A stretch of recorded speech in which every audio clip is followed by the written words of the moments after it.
Hello, everyone. Welcome back to the CCO Follow podcast. This month, we are introducing a new topic. The topic is stewardship. Travis actually taught on stewardship this past Wednesday, and it was nice to hear from him. But just to kind of get our eyes wide open on this topic, I'd love for Travis just to kind of tell us, what are we talking about when we say stewardship? And not to forget, the lovely Lisa Brooks is with us today. She's going to give us kind of some insight on her life and just the different seasons and the different things that she's stewarded over these seasons. So, Travis, what is stewardship and why are we talking about it? Yeah, I mean, ultimately, stewardship is just taking care of someone else's stuff and ideally taking care of it well. And so, when we, macro view out, it's like, well, God literally created everything. And so everything is his, which by default means nothing is ours. And so we, everything we have, we see like in James, like everything given to us is given by the Father of lights, that, every breath we take even is a gift and a grace of God. And so ultimately the idea is that our entire lives, everything we have, the time that we have, the treasures that we have, the talents that we're given, that essentially everything that encompasses our life is a gift from God. And how are we stewarding that? How are we taking care of God's stuff? Yeah. And so this is kind of why I'm excited for this episode, because it's kind of going to give us an overview of stewardship over our life. And Lisa, you've had many different seasons of different things in your life. I'm curious for you, what are some things that you have had to steward over? My children. I had to, take care of 6 children. Right now I'm stewarding a business, taking care of that.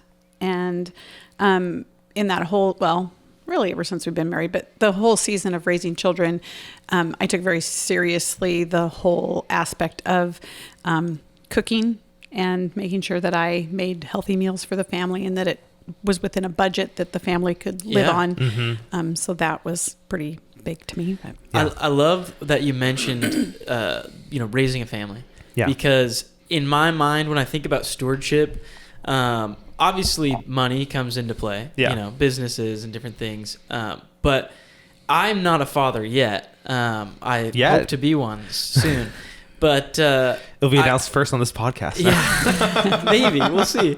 But I often think about how, because I forget exactly when it was, but I was listening to a sermon one time from a previous pastor of mine, and he mentioned stewarding over kids. And I thought, whoa, I just realized our children, they might, come and be a part of us, but they're God's. Like, we're all God's children. Yeah. And so that really stuck in my mind. And I feel like it's an incredibly important role, because that's what we're doing. We're stewarding over our families. And so I just really appreciate that you said that. Yeah, when he first started with kids, I flashed back to the missions conference when Tad spoke, and he mentioned that. He talked a little bit about how how we steward our kids and how our kids are not ours and stuff like that. And that's something that I don't remember where we picked it up originally from. It might have been from you guys. I don't know. But we that's always been a thing for us specifically, is like knowing that our kids aren't ours. And some people would be like, oh, this is terrible. But we tell our kids, we're like, how much do we love you? And it's like, who do we love more than we love you? And our kids know that we love God more than we love them. And we love Jesus more than we love them. And we also tell them the flip side, where it's like, how much does mommy, daddy love you? How much does Jesus love you? And Jesus loves you more than mommy and daddy love you. And that we're mommy and daddy, but Jesus and your heavenly Father, they're, And so I think it's really interesting, because it kind of it totally changes the way that you're seeing things as a parent and as a child, when you realize, whoa, this isn't about me. This is, on both sides, it's not about me. It's something greater. It's like those memes about main character syndrome. Yeah. It's like all of us have main character syndrome in our lives. So Lisa, what did that look like for you? I mean, let's just talk specifically about that. What are some challenges? What are some blessings in stewarding children? Well, I think, as a parent, you go through different seasons with your children, obviously, because they go through different ages. But within those seasons, there are times where you, or I, maybe other people don't, but I did struggle to keep that perspective that these children are a gift from the Lord and they are ultimately the Lord's. And I am here to raise them. That was my goal. But sometimes that would flip and I would think, it's all on me. It's my responsibility. And then God would have to set me straight again that no, they're mine. And we went through a season with one of our children who had some medical issues. And that was really good for us because it put it into perspective of we have no control over this. No control over what is the outcome of these medical things. And it all worked out fine. It wasn't a big deal. But in the midst of it, Tony was reminding me the other day that she was in his arms when they put her under. Wow. And she just went completely limp. And he said it was just such a good lesson for him to remember that the children are for the Lord's. And that, but now all my children are raised. I'm an empty nester. And to revisit that whole thing, as some of my children are not where I would like them to be with the Lord, and some are, and to even just to not glory in the ones that are walking well with the Lord, and to think that I did something wrong with the other ones, but to realize that each one of them, in whatever stage they're at, they are the Lord's, and I have to continue to lay it there. Even the ones walking with Jesus, it looks different with each one, and I have to let that go as well and say, they are yours. You are teaching them. You are working in their lives. And I think the hardest times, the times that I get the most frustrated, most angry, most scared, most sad about when parenting is like when I cross that barrier from I'm stewarding God's child and simply doing the best that I can imagine, but also recognizing that they're his, and cross over the line of like, I have to make sure they turn out a certain way because it looks bad on me, or looks like, and it's more about me than it is about God, and certainly about them. And that's such a skewed thing, because we want to take credit for the ones doing well, and then the ones that blame for the then you can look at yourself and go, what did I do wrong? It's like I didn't do anything wrong. They're each on their path, they're each on a journey, and they're the Lord's. I think it was a comedian who was like, you look at the people get Nobel Prizes and you're sure their parents are going like, yeah, we did a good job. And then you have like the Ted Bundy parents. They're like, we had nothing to do with this. Like, we kind of want to avoid that. And I think it does bring a point to like everything we steward, though, is that the times I get most stressed about anything that I'm stewarding, or, angry or frustrated, is the times where I kind of forget that it's me stewarding and it's God's ultimately, and it's not, Well, I feel like that is, I think, a really big part of the challenges of stewardship is taking it, when something's going well, it's not on you. When something's going bad, it's not on you.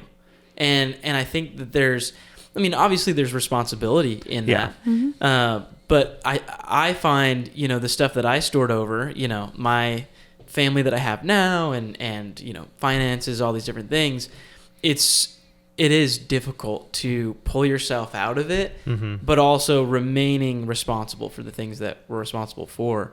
Travis, what about you? What are some seasons or maybe stewarding things that you've had that have kind of challenged you in different ways?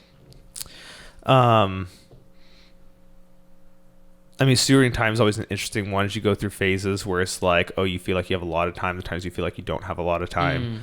Because I didn't even realize that's a good one. And that's especially hard because you'll build up habits that you don't notice, and then it'll be like, where's all my time going? Well, to these it's kind of like when you talk about finances, you talk a lot about reoccurring expenses, and it's like, oh, you subscribe to Hulu, now you're subscribed to this and this and this, and suddenly you have thousands of bills that you could take away in an instant, but you're like, where'd all my money go? And it's like, well, the monthly subscriptions. And I think time has the same thing with our habits, totally. Where it's like, you build up, oh, we now do this on a regular basis, and that was fine when it was just that, but now there's this on top of that, and on top of that, on top of that, and it's like, wow, where'd all my time go? And it's like, well, to all the millions of good commitments, but also like just wouldn't say necessarily bad, but like how Hebrews says, your sins and your weights you need to put down. They're just the things that just bog us down because it just takes so much time. That's probably a big one for me. That's so tough. That's so tough because I just want to do everything, you know? Yeah. I want to do everything, but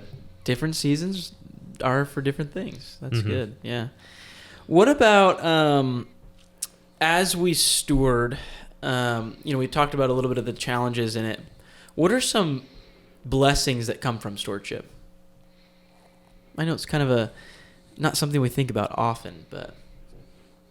Well, I think when you're faithful in like if the Lord really is challenging you to be better with your time, and so you commit that to Him and you start to make changes, you do see the blessing of that. I started some things just this, and with becoming an empty nester, I said, okay, I've got a new season here in life, and I didn't embrace it well when it came. I did not want it. I did not enjoy it. I'm still adjusting, but I realized that I have a new season and I need to steward this time well. And so I started making decisions and with what am I going to do now with extra time and extra resources and all of that. One of the things that I decided to do was when I was raising my kids, I did not feel, now it's not that I couldn't, but I didn't feel like I had the time and energy to invest in our neighbors. Tony would get to know the neighbors and I'd always be like, could you come home and mow the lawn? Like really, because I just always felt burdened, like there was one more thing to do. Yeah.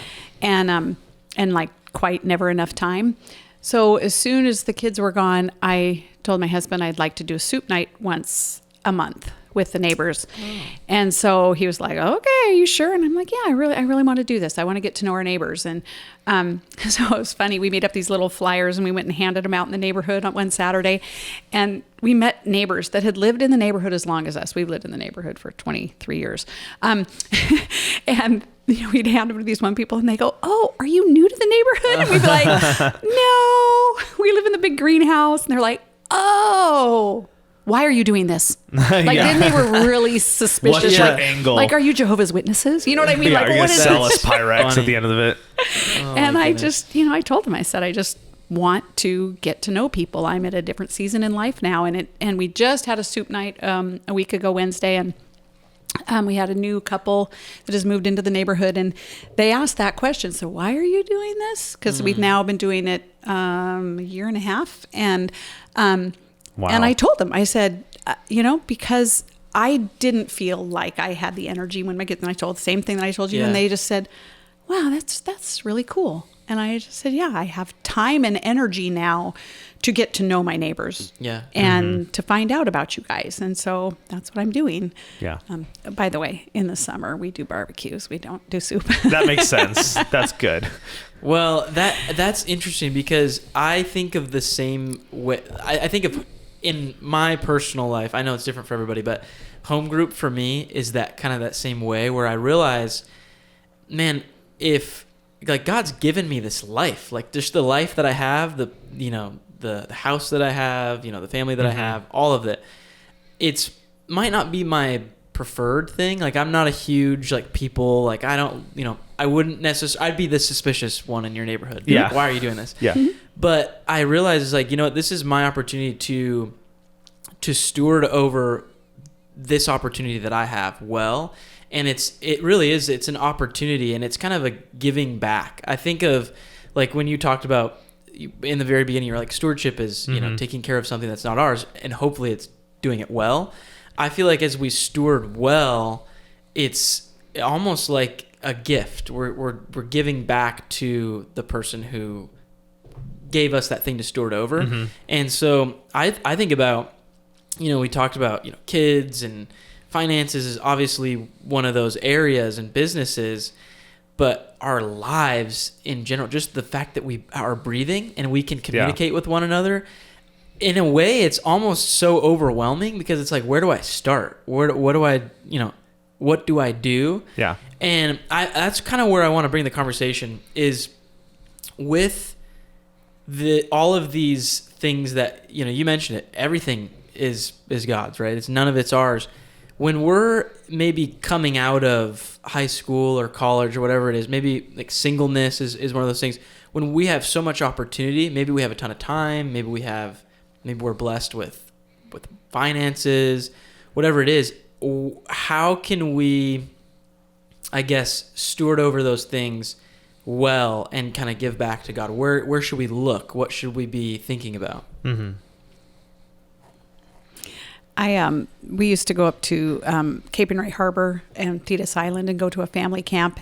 And one of the ladies that was on staff totally blew me away one time. She was giving this testimony about, and she was single, she was in her 30s, and she said that someone gifted her a certain amount of money. She didn't say how much it was, but it was significant enough that she could have bought something that she could have wanted.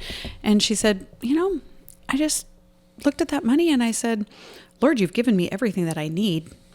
Where do you want to spend this money?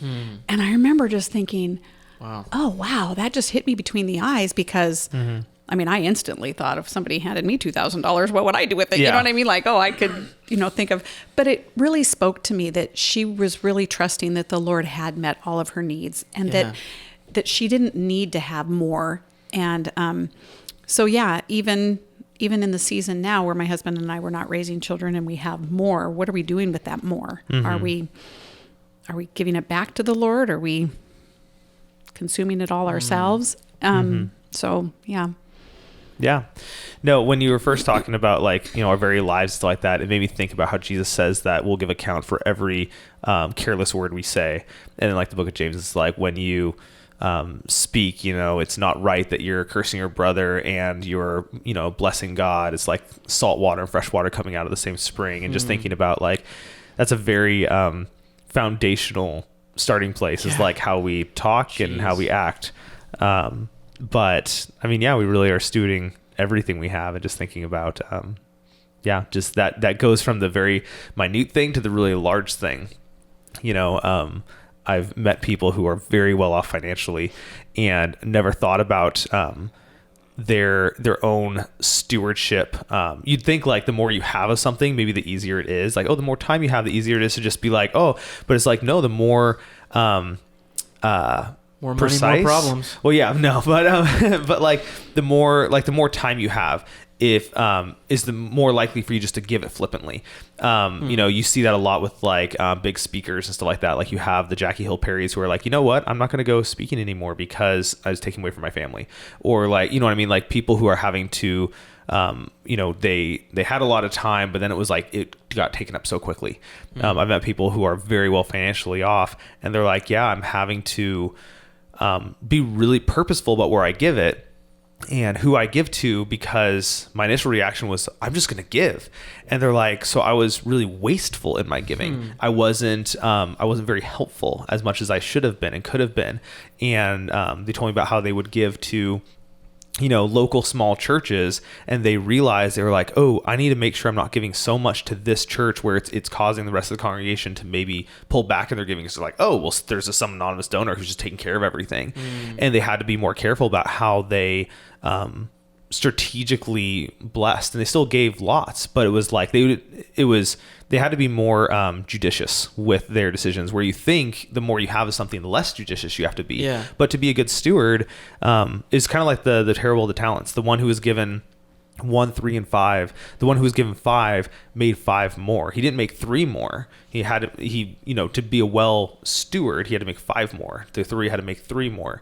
And, simply because you have more doesn't mean you can start being lax suddenly. I think sometimes we forget that. Yeah. Well, and I loved what you said, Lisa, is just, your example was it's really thinking about it, but it's being prayerful about it. And it's really it's okay, God, you've given me, this thing in this season. What do you want from it? I know for me, I'm kind of in a season, I guess right now, where, my wife and we're both young. She is kind of, she works, and it's kind of been a rocky road for her, but she's at a point now where, we are on the cusp of making significantly more financially. And we have a ton of loans. We have Are you student loans. going to start robbing banks? Is that we're on the cusp. We have this in. But and so we have all these bills and loans, and we're renting. We want to get a house, and we want to pay off our bills and stuff like that. But it's been God has really kind of slowed us down in our thinking. At least for me, I'm always thinking about, well, we should just pay this off, and because that's just the way that I work. And God has really just taken time for us to say, hey, slow down, really think and pray about where do you think I want this money going. And it's been really interesting because I've learned through this experience that God really does prepare us for the things that he blesses us with. Mm-hmm. And I'm just curious for you guys, kind of in that same vein of being prepared. Like I wasn't 18 years old making $1 million, and I think there's obviously, God knows that. So where are areas of your life where you've seen God's kind of provided for you, but also provided the responsibility and I guess it's kind of prepared us for those things? Well, I'm really thankful. Alicia and I've talked many times that we were very thankful that both of us as kids got to experience being really well off financially with our parents and being not well off with our parents. So we got to experience, kind of both sides of that, and got to see how our parents handled both sides of it, how they were able to, do that well. And it helped us a lot because we've experienced both sides of it. And, I think most people will in their lives. Oh yeah.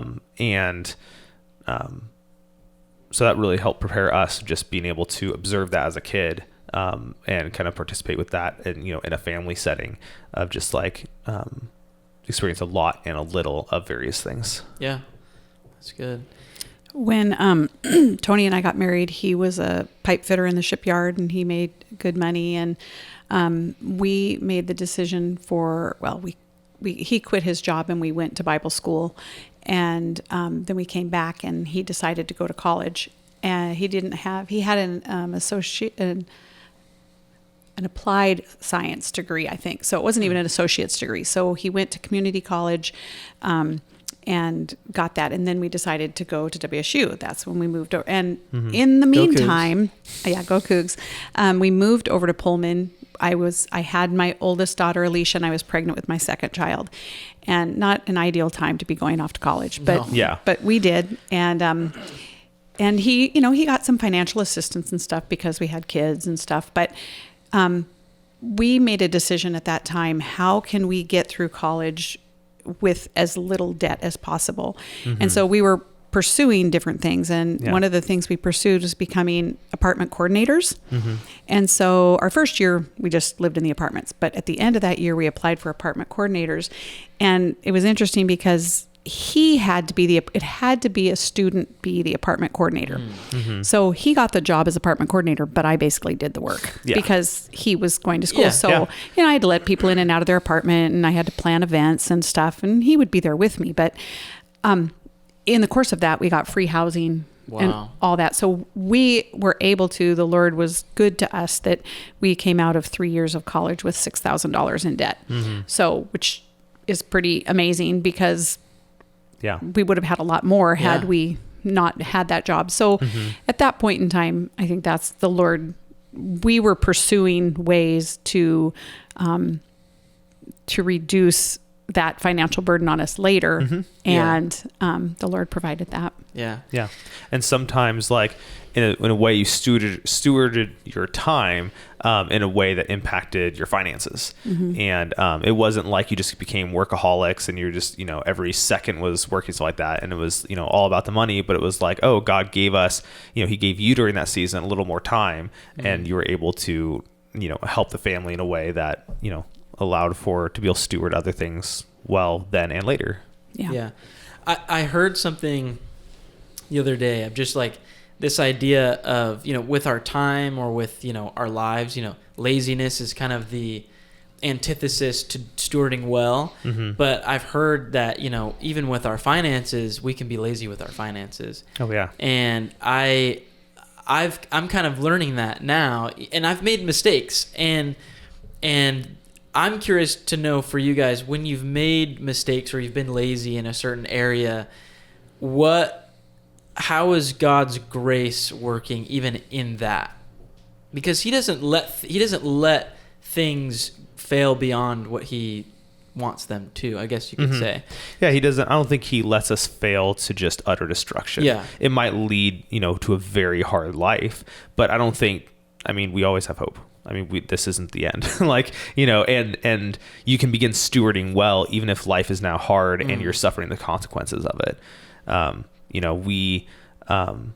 But I think God, like you said, God provides and God takes care of. There are seasons where we didn't have much time and people would come alongside of us and graciously give us time. That happened a year and a half ago when we were, was it when we were gone camping with you guys, that all the staff came over and... No, you guys were at high school camp. And we came in. Okay. Yeah. So we were at high school camp, leading that, and all the staff, including the two of you, came over and just moved a lot forward on the house because we were having to do a decent amount ourselves, and we'd fallen behind because life, and we didn't have much time. Did you know about that? Was that a surprise? No, it was a surprise. It was a surprise. I found out nice. later. And so people, there have been seasons where we didn't have much time and people came alongside and helped us with that. There's been times where we had not money and people came alongside and helped us with that. There's times where I just lack in talent, left and right, and people just come up and be like, don't worry, I got this. And it's like, thank you. Actually, I say that jokingly, but as I think that there are legitimately times where it's like, there's no way I do not have the skill set for this. And someone's like, I do. And I'm like, oh, praise God, because it's going to fall apart. Yeah. So many times. Yeah. I have kind of a crazy story. And it's just so to me, it's very powerful. It's like I've built up my rocks. I want to remember that. But just kind of talking about how the Lord kind of prepares us and he knows us. And so one of the examples is early on in our marriage, Molly and I, we're doing our taxes for the first time. We don't know what's going on. And I think something had happened where her work didn't have her W whatever it was, so they weren't actually taking anything out. Mm-hmm. And so come tax season, we owed a lot of money. And we're like, oh my goodness. But the crazy thing is, in that time, we didn't we weren't saving anything, we weren't doing anything, and we realized we're hit with this crazy big amount. And then I'm thinking, oh my goodness, what are we going to do? How are we going to do this? Change our names, move. I'll have to do something, whatever. And super stressed out. And then literally a week into kind of figuring out, because we had some time to pay, a week into kind of just realizing that all of my plans, all my ideas, I can't, they all suck. It's not going to work. We received a check for literally the exact same amount that we owed. And it was just a gift from family. They had no idea how much we owed or anything like that. And I've heard stories like this before. So I was like, wow, this is really cool. So obviously we used that money. Well, so we went to Vegas. We're going to double it. Yeah. So we paid off, Don't what we go owed. to Vegas. You're not going to double it. And it was wow, that was really cool. The next year, her work did the same thing, but they had it, but they just didn't take enough out. And we had received, before we were paying taxes, we received a gift, money. I forget exactly where it came from, but it was a good chunk. And I realized in that moment, I was like, maybe we should sit on this. There's stuff that maybe we want, but we're okay to kind of put it in savings right now. And because we kind of learned that anything could happen. Anything could happen. And anything did happen. And IRS happened. Yeah, we owed not as much as the first year, which was great, but we owed again. And it was kind of what the heck? Why didn't we fix this? Yada, yada, yada. But we had money that we got before because we saved it. And so I look back on that and realizing over that course of time, God really showed us, hey, think about these things because things could happen and you want to be wise with what you're doing with your money and all these different things. And so it was just really cool to see how I probably would have spent the money had I had the second, if the First same one thing hadn't happened. happened, Yeah, I would have spent that money. And so it was like, it helped me learn. And I just think God does that. You know, he just really is very gracious and he just knows us. He knows what our tendencies and what we'd want to do. And he just teaches us through those things. So I think that's really cool. Okay. So before we wrap up, talking about stewardship, we've talked about a lot of different things. What would you say, for each of you, is the most important thing for someone to know, maybe they're listening, watching, about stewardship? And what would you just encourage them in? Well, I think as we're talking about stewardship and seasons, the thing that comes to mind is that seasons end. And, the amount of times that I've thought, wow, I'm so strapped for time and, there's no way I could add more to my plate.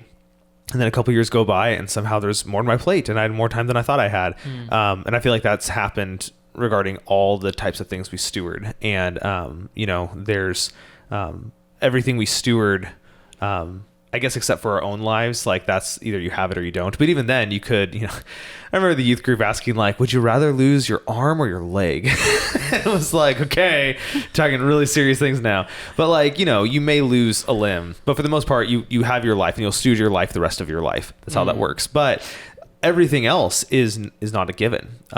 You may or may not have, the financial situation you have. You may or may not have the time situation you have. You may or may not have the things or people in your life that you were stewarding. Yeah. And so I guess take care, recognizing that sometimes we take for granted, like, oh, I'm stewarding this thing and it'll always be here. But it's like, it may not always be there. And so I guess steward it as if it's the last day you're stewarding it, because it might be. Yep. Well, and I like your story, what you shared, Arthur. And what I'm thinking is that some of you know, some of you don't, but 6 months ago, we lost my nephew in a fatal car accident. And that has radically changed everybody in our family's perspective. You just look at things differently. And it has made us be more purposeful in time with people and just trying to make sure that we are stewarding our relationships well. Yeah. And it's so easy in this culture to become selfish. And, there's times I'm driving in the car and I think, I should call one of my kids. And then it's just like, no, I want to listen to this Mariners game or whatever, and I struggle. And then it's just like, really? You're picking a Mariners game over calling one of your kids, And, so just for me, I would just encourage people, whatever stage of life they're in. And I know if there's young moms, I was a young mom once, my time felt very not my own. And I remember people would say to me, what are you doing for you? And it was like, what do you mean? What am I doing for me? Like, there is no me. There's just no me in being a young mom. Your time is literally not your own. And, but to just even embrace that and to enjoy that season, because like Travis said, the seasons come and the seasons go and they change. And we have to learn to be flexible with them. Yeah. It's kind of like in, the vows when you get married, of just through sickness and in health and, through the good times, through the bad times, just being really aware of that and thinking about that and realizing it's not about me. I think that's really good. Thank you so much, Lisa, for coming on. And thanks for having me. And thank you for listening and watching. We look forward to going through more about stewardship, learning about it, and talking about it through this month. So stick with us. Join us as we talk about this stuff. So thank you. And as always, God bless.